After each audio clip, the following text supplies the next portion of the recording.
नमस्कार जी सभी सेवक भाइयों को। परमात्मा एक मार्ग में प्रथम सेवक कौन और कैसे बने?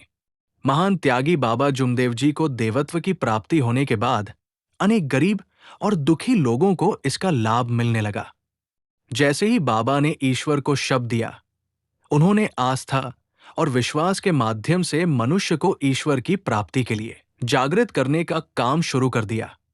उनका उचित मार्गदर्शन देकर उनके जीवन में जो भी शारीरिक, आर्थिक अथवा मानसिक कष्ट थे, उनसे मुक्ति दिलाकर उन्हें सुखी एवं संतुष्ट बनाया। इस प्रकार बहुत से लोगों ने इसका लाभ उठाया। उनमें से कुछ तो इस मार्ग के उपासक सेवक भी बन गए। इनमें इस मार्ग के प्रथम सेवक बनने का श्रेय श्री गंगाराम जी रंभाड़ को दिया गया। श्री गंगाराम जी रंभाड़ टिमकी में बाबा के पड़ोस में रहते हैं। गाड़ी कर का क्लब बाबा के घर के बगल में था। वहां कैरम और मनोरंजन थे। उस मोहल्ले के लोग शाम को खाली समय में मौज मस्ती करने के लिए वहां इकट्ठा होते थे। बाबा भी खाली समय में वही बैठते थे। वहां वे सदैव मनुष्य को ईश्वर के प्रति जागृत करने हेतु चर्चा करते रहते थे। बाबा की चर्चा सुनकर वहां के लोग इस पर विचार करते थे। उनमें से कुछ लोग इसका फायदा उठाते थे।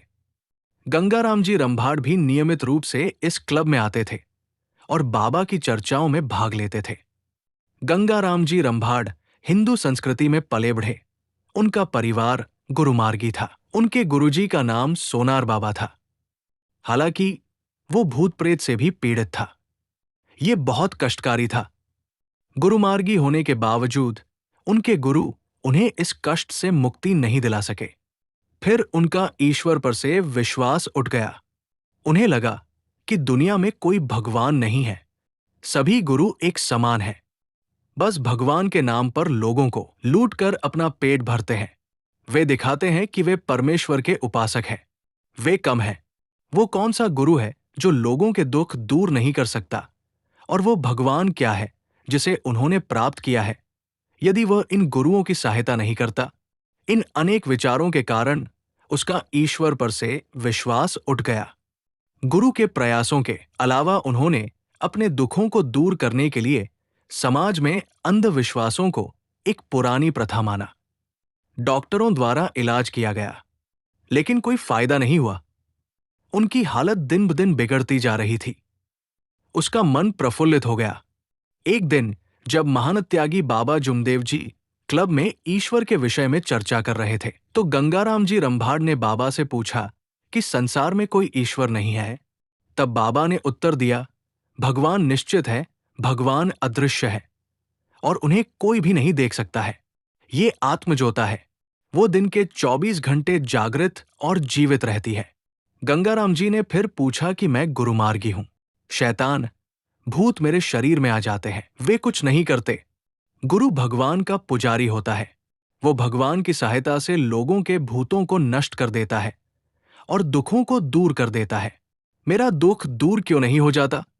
इतना बोलने के बाद मैंने बाबा के सामने सवाल रखा कि अगर आप कहते हैं कि ईश्वर है, तो क्या आप उसे मुझे दिखा सकते हैं?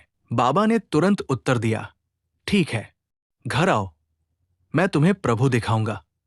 उसके बाद बाबा और गंगाराम जी रंभाड़ दोनों गंगाराम जी के घर गए। जब वो घर पहुंचे तो बाबा ने उससे कपूर और अगरबत्ती लाने को कहा। कपूर और धूप लाए जाने पर वो बाबा के सामने बैठ गए। बाबा ने अगरबत्ती जलाई, कपूर की लौ जलाए। जब कपूर बुझ गया तो गंगाराम जी की दोनों आंखों में आंसू भर आए। वे इतना रोने लगे कि कुछ नहीं बोले। कुछ देर बाद वे शांत हो गए। बाबा ने उन्हें समझाया। गंगाराम जी ने भगवान की जोत जलाई। इसके आगे वो लौ छोटी पड़ गई, इसलिए इसकी तीव्रता कम हो गई। भगवान ने आपकी आत्मा को जगा दिया है। तो तुम बहुत रोने लगे। बाबा ने इसकी घोषणा की, क्योंकि भले ही मनुष्य सभी लेन देन करता है, लेकिन लेन देन करते समय मनुष्य को ऐसा महसूस होता है कि वो जाग रहा है और वह जो करता है वो अच्छा और सच्चा है।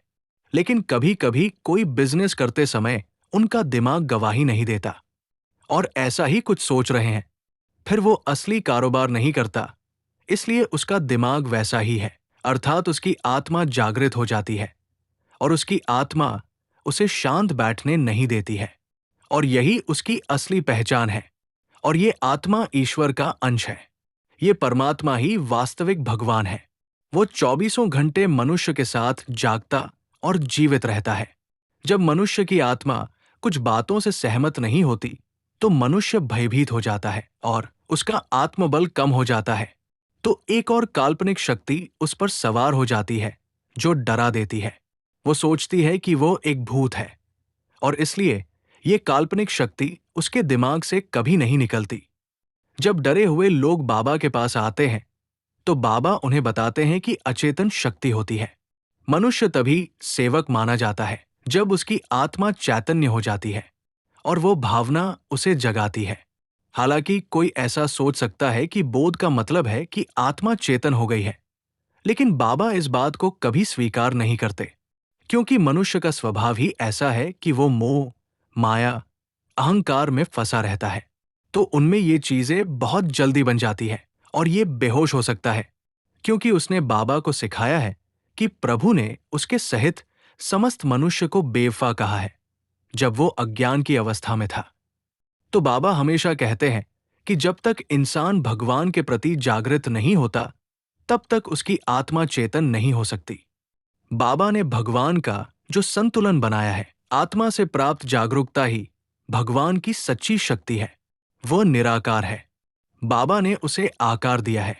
वो अदृश्य है, उसे कोई नहीं देख सकता, सिर्फ उसके निशान दिख रहे हैं। लेकिन बाबा ने वो ताकत देखी है। बाबा ने एक आंख से ब्रह्मांड जितना देखा है। वो अपार शक्ति है। वही असली आत्मज्योत है। ये हर इंसान में है और इस प्रकार मानव धर्म के प्रथम सेवक श्री गंगाराम जी रंभाड़ हो गए और महान त्यागी बाबा जुमदेव जी ने गंगाराम जी के सारे कष्ट नष्ट कर दिए। अगर आपको ये वीडियो पसंद आए तो इसे सभी सेवकों को भेजें। यदि मेरे शब्दों में कोई त्रुटि हो तो मैं भगवान बाबा हनुमान जी एवं महान त्यागी बाबा जुमदेव जी से क्षमा मांगता हूँ। कृपया अभी सब्सक्राइब करें और इस परमात्मा एक सत्य यूट्यूब चैनल से जुड़ने के लिए सभी सेवकों को वीडियो भेजें। नमस्कार।